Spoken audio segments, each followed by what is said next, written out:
8 აგვისტო 4 საათი და 28 წუთი. საქართველოს შეიარაღებული ძალები ცხინვალის რეგიონში 6 სოფელს აკონტროლებს. მუგათი, დმენისი, დიდმუხა, ოკანა, აკუტი და კოხათი. 5 საათი და 30 წუთი. რუსეთის ჯარები ეგრეთ წოდებულ სამხრეთ ოსეთში როკის გვირაბის გავლით შემოდიან. გადიან ჯავას, კვეთენ გუფთას ხიდს და ზარას გზით ცხინვალისკენ მიემართებიან. 8 საათი. რუსული ჯარის პირველი ჯგუფი და გუფთას ხიდი განადგურებულია საქართველოს არტილერისტების მეშვეობით. მოგვიანებით როკის გვირაბით ეგრეთ წოდებულ სამხრეთ ოსეთში რუსეთის ჯარის კიდევ 2 ჯგუფი შემოდის. ამ დროისათვის უკვე განადგურებულია გუფთას ხიდი, რომელიც გერი-დმენისის გზით ჩაანაცვლეს. 9 საათისათვის საქართველოს შეიარაღებული ძალები აკონტროლებს სოფელ კრომს, არწევს, წინაგარას, ზნაურს, სარაბუჯს, ხეთაგუროვოს, ატოც, ქვემო ოკუნას, დმენის, მეგუთუს და დიდმუხას. 9 საათი და 45 წუთი. რუსეთის სამხედრო მოიერეშე თვითმფრინავი ფოთსა და თბილისს შორის მაგისტრალზე რამდენიმე ბომბს აგდებს, ასევე სოფელ შავშებში საქართველოს სამხედრო რადარებიდან 300-500 მეტრში.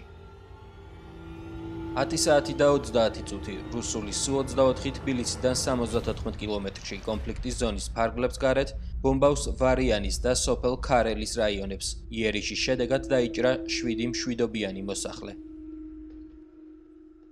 10 საათი და 50 წუთი. 6 რუსული მოიერიშე Su-24 როკის უღელტეხილიდან შემოდის. 10 საათი და 57 წუთი. როკის უღელტეხილიდან შემოსული 6 რუსული მოიერიშედან 2 ბომბავს გორს. ბომბები ვარდება სტადიონთან ახლოს, გორიჩუის მიმდებარე ტერიტორიასა და არტილერიის ბრიგადაზე. 11 საათი და 45 წუთი.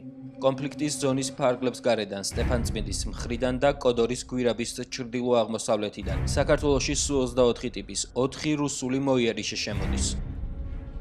2 მათგანი უვლის, თბილის და მარნეულის ტერიტორიაზე 2 წრეს ასრულებს, 2 Su-24 წრეზე დაფრინავს გუდაურის თავზე.